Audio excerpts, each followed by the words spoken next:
로마서 5장 1절부터 11절 말씀 마음을 집중하시고 함께 읽어봅니다. 그러므로 우리가 믿음으로 의롭다 하심을 받았으니 우리 주 예수 그리스도로 말미암아 하나님과 화평을 누리자. 또한 그로 말미암아 우리가 믿음으로 서 있는 이 은혜에 들어감을 얻었으며 하나님의 영광을 바라고 즐거워하느니라. 다만 이뿐 아니라 우리가 환난 중에도 즐거워하나니 이는 환난은 인내를, 인내는 연단을, 연단은 소망을 이루는 줄 알미로다. 소망이 우리를 부끄럽게 하지 아니함은 우리에게 주신 성령으로 말미암아 하나님의 사랑이 우리 마음에 부은 바 됨이니 우리가 아직 연약할 때에 기약대로 그리스도께서 경건하지 않은 자를 위하여 죽으셨도다. 의인을 위하여 죽는 자가 쉽지 않고 선인을 위하여 용감히 죽는 자가 혹 있거니와 우리가 아직 죄인 되었을 때에 그리스도께서 우리를 위하여 죽으심으로 하나님께서 우리에 대한 자기의 사랑을 확증하셨느니라. 그러면 이제 우리가 그의 피로 말미암아 의롭다 하심을 받았으니 더욱 그로 말미암아 진노하심에서 구원을 받을 것이니 곧 우리가 원수 되었을 때에 그의 아들의 죽으심으로 말미암아 하나님과 화목하게 되었은즉 화목하게 된 자로서는 더욱 그의 살아나심으로 말미암아 구원을 받을 것이니라. 그뿐 아니라 이제 우리로 화목하게 하신 우리 주 예수 그리스도로 말미암아 하나님 안에서 또한 즐거워하느니라. 아멘. 오늘 읽은 본문의 말씀을 보시면은 즐거워한다고 하는 고백이 3번 반복되고 있습니다. 그렇다면 우리 인생 가운데 하나님께서 지으신 목적 중에 하나도 하나님이 지으신 이 창조세계 속에서 그 주님의 은혜를 누리고 즐거워하도록 하는 것이 하나님의 뜻입니다. 전도서 3장 13절을 보시면은 사람마다 먹고 마시는 것과 수고함으로 낙을 누리는 그것이 하나님의 선물인 줄을 또한 알았도다. 이 말씀은 모든 부귀영화 권세를 다 누려보았던 솔로몬 왕이 그의 말년에 인생을 깨닫고 하나님께 고백한 내용입니다. 물론 한때 솔로몬이 쾌락에 빠져서 하나님을 마음을 아프게 한 적도 있지만은 그가 깨닫고 보니 인생에게 하나님이 주신 이 하나님의 선물, 우리가 흔히 일컬어서 은혜라고 표현을 하죠. 그것은 그 속에 하나님께서 누리게 하시는 은혜가 있다는 것이죠. 먹고 마시는 것, 우리 일상뿐만 아니라 수고하는 것, 우리 일하는 속에도 낙을 누리는 그것.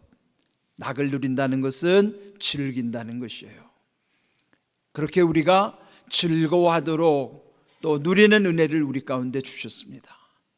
그럼에도 불구하고 우리가 하나님이 주시는 은혜를 온전히 누리지 못하고 쾌락에 집착하여 범죄할 때가 많고, 우리에게 즐기라고 하는 것, 누리라 하는 것은 쾌락이 아닌 하나님이 주시는 희락의 은혜인 것입니다. 오늘 이 본문에 보면은 바울은 인생의 이런 3가지 경우에도 하나님께서는 우리를 위해서 당신의 독생성자 예수 그리스도를 십자가에 못 박아 죽기까지 우리를 사랑하여 주셨음을 말씀하고 있습니다. 6절을 보시면 우리가 아직 연약할 때 기약대로 그리스도께서 경건하지 않은 자를 위하여 죽으셨도다. 우리 인생이 연약하기 때문에 하나님이 원하시는 경건한 삶에 이르지 못할 때가 많죠. 그때도 이 경건치 못한 우리를 위해서 예수님께서 십자가에서 죽어주셨다 하는 것입니다. 또 8절을 보시면 우리가 아직 죄인 되었을 때 그리스도께서 우리를 위하여 죽으심으로 하나님께서 우리에 대한 자기의 사랑을 확증하셨다고 말씀합니다. 연약할 뿐만 아니라 우리는 죄를 지을 수밖에 없는 상황임에도 불구하고 그때 우리의 죄 가운데서도 하나님의 은혜로 십자가 주님의 사랑으로 우리를 확증해 주셨다는 거예요. 확증이란 확실한 증표, 확실한 증거이죠. 우리 앞에 놓여 있는 이 십자가를 바라보는 것은 그 십자가를 통해서 우리를 얼마나 사랑하시는가 하는 하나님의 사랑의 증표예요. 세 번째로 10절을 보시면은 우리가 원수 되었을 때도 그의 아들의 죽으심으로 말미암아 하나님과 화목하게 되었은즉 화목하게 된 자로서는 더욱 그의 살아나심으로 말미암아 구원을 받을 것이니라. 앞에서 연약할 때, 죄 지을 때 그 가장 극심한 상태가 하나님과 원수 되었을 때예요. 연약함 또 죄를 지은 것보다도 하나님과 원수가 됐을 때 우리에게는 최악의 상황이죠. 이런 최악의 상황 속에서도 하나님은 또 그 아들을 십자가에서 못 박으심으로써 하나님과 우리 사이를 화목하게 하신 것입니다. 원수라고 하는 것은 최악의 관계죠. 우리가 인생을 살다 보면은 서로 인간관계에 있어서도 최악의 관계가 원수 맺는 거란 말이죠.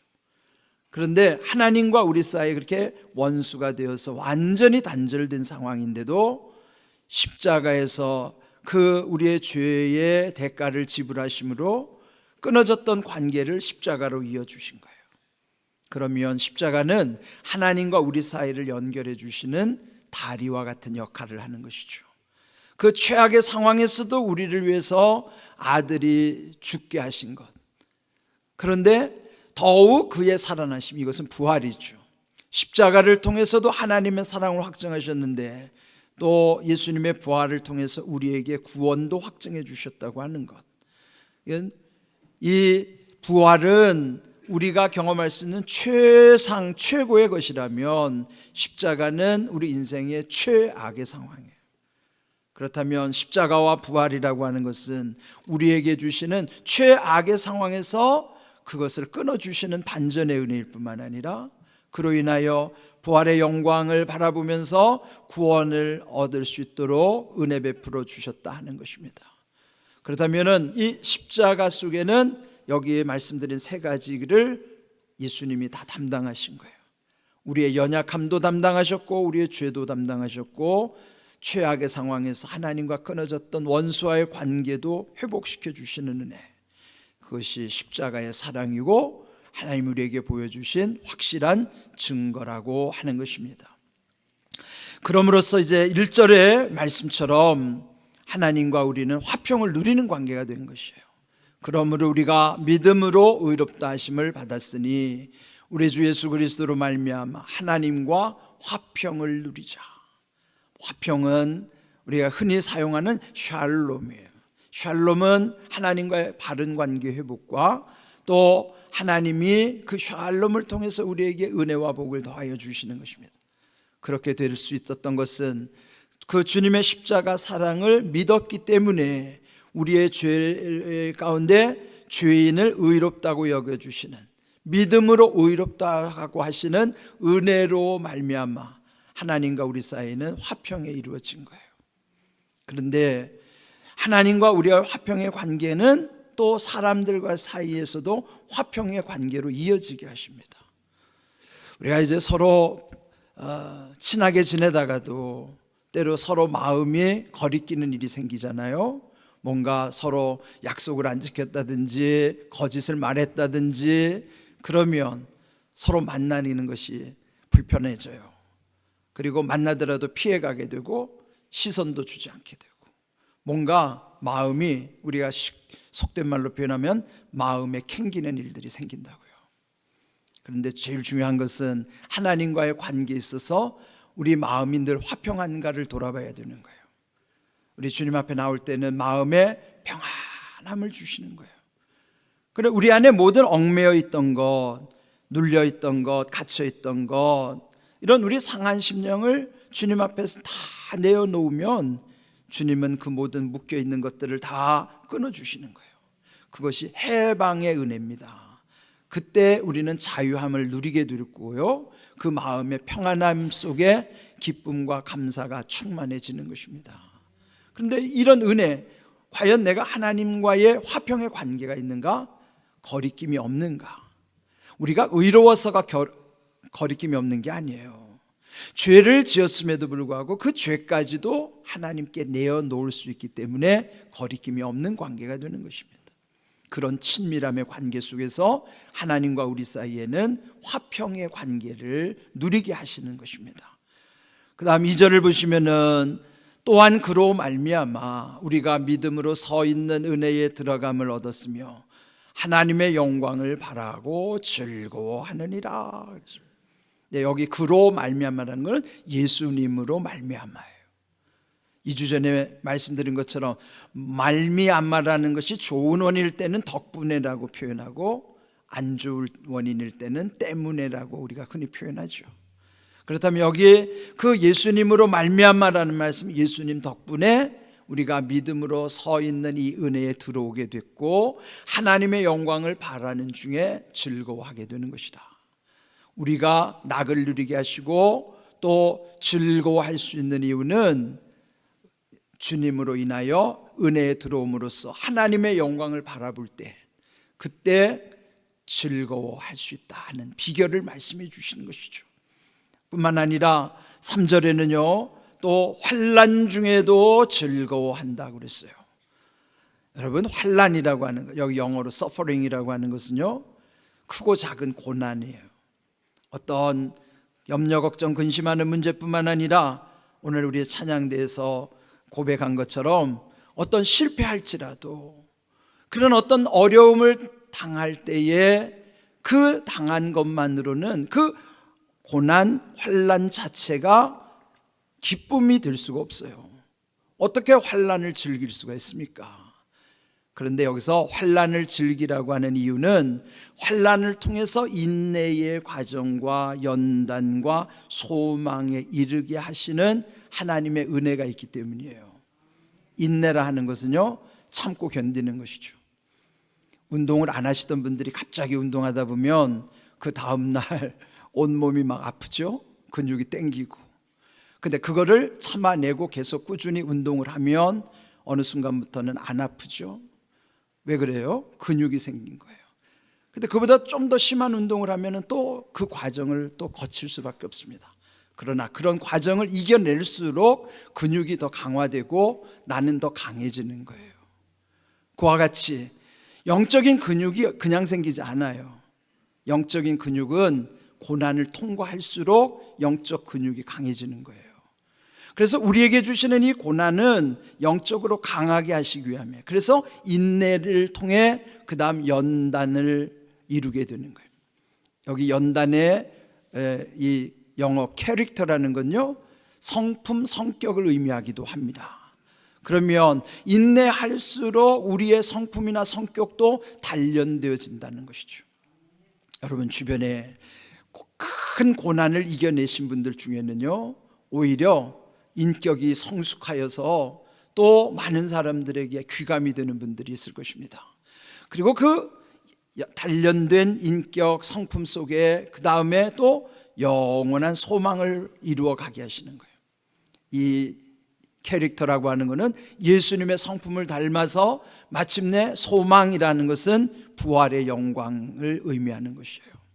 이런 과정들을 거치기 때문에 이 환난은 오히려 내게 즐거워할 수 있는 이유가 되는 것이에요. 그런데 막상 어떤 고난당할 때 보면요 그 고난 앞에서 우리는 이것을 과정으로 생각하지 않아요. 지금 내가 당하는 고난은 결과로 아예 내려버리는 거예요. 그럼 이미 결론이 났으면 그 다음은 없는 거죠. 그럼 절망할 수밖에 없어요. 되게 감당하기 어려운 시련을 겪는 분들은 뭐라고 표현하죠? 내가 무슨 죄를 지었기에, 그러면서 한탄하는 거예요. 거기에만 머무르면 그분은 거기서 헤어날 수가 없습니다. 또 여기 성경의 율법이나 우리 주변에서도 보면요 어떤 그 고난당할 때 저 사람은 무슨 죄를 졌길래 라고 결론을 내리는 경우가 많아요. 그런데 우리는 거기에 갇히면 안 됩니다. 오늘 이 찬양대 고백이 욥의 고백이기도 한데 욥도 그 고난당할 때 주변에서 네가 무슨 죄를 졌기 때문에 그런 고난당하는 것이지 라고 그 고난 자체를 결과와 결론을 내려버렸어요. 그러나 욥은 거기에 갇히지 않았습니다. 오늘 우리가 어떤 고난을 당하더라도 그것을 결론으로 삼으면 안 돼요. 이건 다만 과정일 뿐이에요. 어떤 과정일까요? 저기 소망까지 가게 하시고 거기 하나님의 은혜를 이끌어가는 견인해 주시는 하나님의 은혜가 거기 있다는 것을 먼저 우리는 믿어야 할 줄로 믿습니다. 여러분, 그 이지선 교수라고요, 최근에 이화여대 교수로 임명된 분이 있어요. 그분은 23살 나이에 이화여대 재학 중에 교통사고를 당했어요. 음주운전하는 사람의 그 차 사고로 인해서 전신에 55% 화상을 입고 3도 화상. 당시 의사의 소견에 의하면은 생존율 0이라고 말할 정도로, 살아날 가망이 없다고 할 정도로. 그런데 그는 그 모진 시련을 이겨내고 30번이 넘는 큰 수술을 다 이겨낸 다음에 그는요, 미국 유학을 갔다 오고, 그리고 사회복지학 박사학위를 받아서 한동대 교수를 지내다가 최근에 모교 이화여대 교수로 임용됐어요. 그가 23살의 나이에 그런 끔찍한 일을 겪었는데 온몸에 화상이 있고, 몸이 55%면 얼마나 온몸이 다 화상으로. 그런데 그는 다시 23년 만에 모교 교수로 다시 온 거예요. 그가 고백하는 것은 그 고난당했을 때 자기는 동굴에 갇히지 않았다는 거예요. 여러분, 이 고난이라고 하는 과정, 지금 여러분이 실패했든지 무슨 일을 힘든 과정을 겪을 때 거기가 동굴이라고 그러면요, 거기를 빠져나올 힘이 없어요. 이지선 교수는 자기는 동굴이라고 표현 안 하고 터널이라고 고백하는 거예요. 터널은 통과하는 거니까. 그리고 그가 말하기를 자기는 사고를 당했다고 생각하지 않고 사고를 만났다고 표현하는 거예요. 왜 만났다고 그러냐면 만났기 때문에 헤어질 수도 있다는 거죠. 그래서 자기는 사고를 만났과 동시에 이제는 사고로부터 헤어졌다고 선언하는 거예요. 그러면서 그가 고백하는 것은 그가 그 절망 중에서도 다시 일어날 수 있었던 것은 하나님의 말씀 때문이었다는 거예요. 하나님의 말씀은 이렇게 우리를 살리는 거예요. 여러분이 어떤 형편에 있든지 주님 앞에 나오면은 이런 모든 것은 환난은 하나의 과정일 뿐이에요. 그런데 만일 그렇지 못하면은 그 결과로 받아들이는 순간 그는 저주가 되는 거예요. 그럼 거기서 헤어나올 수가 없습니다. 우리는 모두가 어떤 형편에 있든지 이 과정을 통해서 인내와 연단과 소망을 우리에게 보여주시고 그것을 통해서 이루실 하나님의 은혜가 크다는 사실을 먼저 믿어야만 합니다. 이런 확실한 소망, 그 5절을 보시면요, 소망이 우리를 부끄럽게 하지 아니함은 우리에게 주신 성령으로 말미암아 하나님의 사랑이 우리 마음에 부은 바 됨이라고 바울이 고백하는 거예요. 이 소망은 부끄러운 소망이 아니라는 거예요. 우리를 부끄럽게 하지 않는다는 것이죠. 그래서 확실한 소망입니다. 주님 안에 확실한 소망 붙잡을 때 성령께서 그 마음 속에 하나님의 사랑을 부어주신다고 말씀하는 거예요. 우리 안에는요, 다 보면 마음에 연결되어 있기 때문에 마음의 병을 앓는 경우가 많아요. 다 보면 마음에 회복되기 어려운 힘든 일들. 그런데 그 확실한 소망을 붙잡을 때만이 성령께서 우리들의 마음속에 하나님의 사랑을 부어주신다고 약속하시는 거예요. 하나님의 사랑이 부어질 때만이 우리 안에 모든 마음은 치유되고 회복될 줄로 믿습니다. 마음이 힘드신 분들, 지금 내 마음을 주체할 수 없고 마음에 거리끼는 문제로 인하여 힘든 분들, 모든 것이 다 마음에서부터 이루어지는 것이죠. 여러분, 먼저 지금 이 환난 가운데 있다면 그 인내와 연단과 소망을 이루시기 위한 하나님의 뜻을 먼저 깨달으셔야 돼요. 그리고 확실한 소망 가운데 성령님이 여러분 안에 하나님의 사랑을 부어주시기를 축복합니다. 그래야만 회복되고 온전해지는 것이에요. 또 이렇게 주님이 약속하신 대로 또 마지막 11절을 보시면은 화목하게 하시는 주, 그분은 예수 그리스도, 그 예수 그리스도 그분으로 말미암아 하나님 안에서 또한 즐거워한다 고백하는 것이요. 어떻게 즐거워할 수 있습니까? 예수님 덕분에 하나님 안에서만이 즐거워할 수 있다. 오늘 본문에 보면 즐거워한다는 표현 3번 나와요. 먼저 2절을 보시면 하나님의 영광을 바라고 즐거워한다. 두 번째로는 환난 중에도 즐거워한다. 마지막 11절에는 예수님으로 말미암아 하나님 안에서 또한 즐거워한다 하는 거예요. 우리가 세상에 줄 수 없는 그 하나님의 즐거움을 경험하려면 하나님의 영광을 바라봐야 되고, 또 환난 중에도 우리에게 이렇게 소망으로 이끄시는 확실한 소망을 붙잡을 때 뿐만 아니라 예수님으로 말미암아 하나님 안에서만이 즐거워할 수 있다는 것을 믿어야만 하는 것입니다.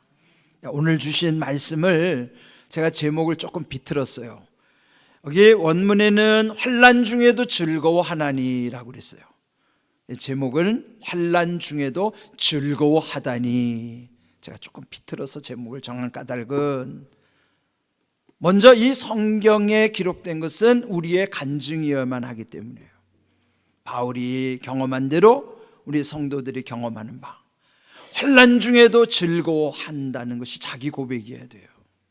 환난 중에도 즐거워할 수 있는 이유가 인내와 연단과 소망에 이르게 하시기 때문인 것을 믿고, 우리도 세상을 향하여 나 또한 환난 중에도 나는 즐거워하노라 라고 선언해야 하는 것이죠.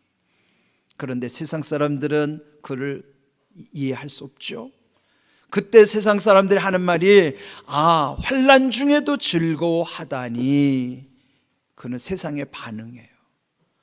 우리는 이 고백 가운데, 환난 중에도 나는 즐거워한다는 고백 가운데 아직 주님 알지 못하는 이들에게 환난 중에도 즐거워하다니, 그럴 수도 있다는 사실을 우리는 증거해야 돼요. 그리고 그들이 그런 반응 속에 이것이 전도하는 것이죠. 여러분 지금 하는 일이 아마 힘들 거예요. 세상 모든 사람들이 다 자기 나름대로의 고통을 안고 살아가요. 근데 문제는 그 고통을 자기가 어떻게 여기느냐는 전적으로 자기의 문제예요. 이거를 결과 결론으로 여겨서 저주로 생각하면 무너질 수밖에 없고, 이걸 디딤돌로 삼아서 이것으로 인하여 소망까지 이르게 하시는 하나님의 은혜로 깨달아지는 사람에게는 지금의 환난이 복이 되는 거예요. 똑같은 돌멩이를 누군가는 걸려 넘어지는 걸림돌이지만 누군가는 다시 일어서서 그 돌로 디딤돌로 삼는 사람이 있어요. 우리 하나님의 백성들은 어떤 형편에서도 절망하지 않는 이유는, 지금의 이 환난은 하나님이 예비하신 과정이고, 우리를 인내를 통해서 강하게 하시고 온전하게 하신 다음에 예수님을 닮은 온전한 연단의 과정 속에 소망을 향하여 나가게 하신다는 것을 기억하시면, 오늘 주신 말씀 마지막 요한복음 16장 33절, 예수님이 우리에게 평안을 주셨는데 그러므로 너희가 세상에서 환난을 당할지라도 담대하라고 말씀하십니다. 예수님이 세상을 이기셨기 때문입니다.